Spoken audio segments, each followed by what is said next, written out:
നമ്മൾ ഇന്ന് വിമാനത്തിൽ യാത്ര ചെയ്യുമ്പോൾ 10,000-കണക്കിന് അടി ഉയരത്തിലിരുന്നും വളരെ സുഖമായി ശ്വസിക്കുന്നുണ്ട്. വിമാനത്തിനുള്ളിലെ വായുസമ്മർദ്ദം കൃത്യമായി ക്രമീകരിച്ചിരിക്കുന്നതുകൊണ്ടാണ് നമുക്കിത് സാധിക്കുന്നത്. എന്നാൽ ഈ സാങ്കേതികവിദ്യ ഒന്നുമില്ലാതെ ഒരാൾ ആകാശത്തേക്ക് ഉയരുകയാണ് എങ്കിൽ അയാളുടെ ശ്വാസകോശത്തിന് എന്ത് സംഭവിക്കും? ശാസ്ത്രലോകം ഈ ചോദ്യത്തിന് ഉത്തരം കണ്ടെത്തിയത് 17-ാം നൂറ്റാണ്ടിലാണ്.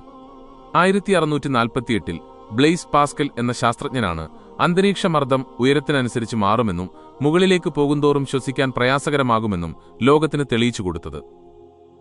മനുഷ്യൻ ആകാശത്തെക്കുറിച്ച് പഠിച്ചു തുടങ്ങിയ കാലമായിരുന്നു അത്. എന്നാൽ നമുക്ക് ചരിത്രത്തിൽ നിന്ന് കുറച്ചുകൂടി പിന്നിലേക്ക് പോകാം.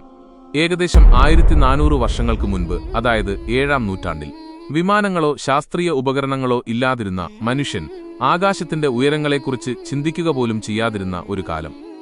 ആ കാലഘട്ടത്തിൽ മരുഭൂമിയിൽ വെളിപ്പെട്ട വിശുദ്ധ ഖുർആനിലെ സൂറത്തുൽ അൻആമിലെ 125-ാം വചനം ഇങ്ങനെ പറയുന്നു: അല്ലാഹു ഒരാളെ നേർവഴിയിലാക്കാൻ ഉദ്ദേശിച്ചാൽ അവന്റെ ഹൃദയത്തെ ഇസ്ലാമിലേക്ക് തുറന്നുകൊടുക്കുന്നു.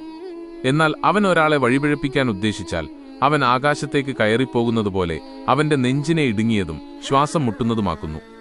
ചിന്തിച്ചു നോക്കൂ, വിമാനങ്ങളോ ഓക്സിജൻ സിലിണ്ടറുകളോ ഇല്ലാതിരുന്ന 7-ാം നൂറ്റാണ്ടിലെ ഒരു മനുഷ്യന് ആകാശത്തേക്ക് ഉയരുമ്പോൾ നെഞ്ചിടുങ്ങുമെന്നും ശ്വാസം മുട്ടുമെന്നും ഇത്ര കൃത്യമായി വിവരിക്കാൻ എങ്ങനെ സാധിച്ചു? 17-ാം നൂറ്റാണ്ടിൽ ശാസ്ത്രം കണ്ടെത്തിയ ഈ ശാരീരിക അവസ്ഥ 1000 വർഷങ്ങൾക്ക് മുൻപേ ഖുർആനിൽ പരാമർശിക്കപ്പെട്ടത് ഇത് വെറുമൊരു യാദൃച്ഛികതയല്ല, മറിച്ച് ഇത് ചിന്തിക്കുന്നവർക്കുള്ള വലിയൊരു ദൃഷ്ടാന്തമാണ്.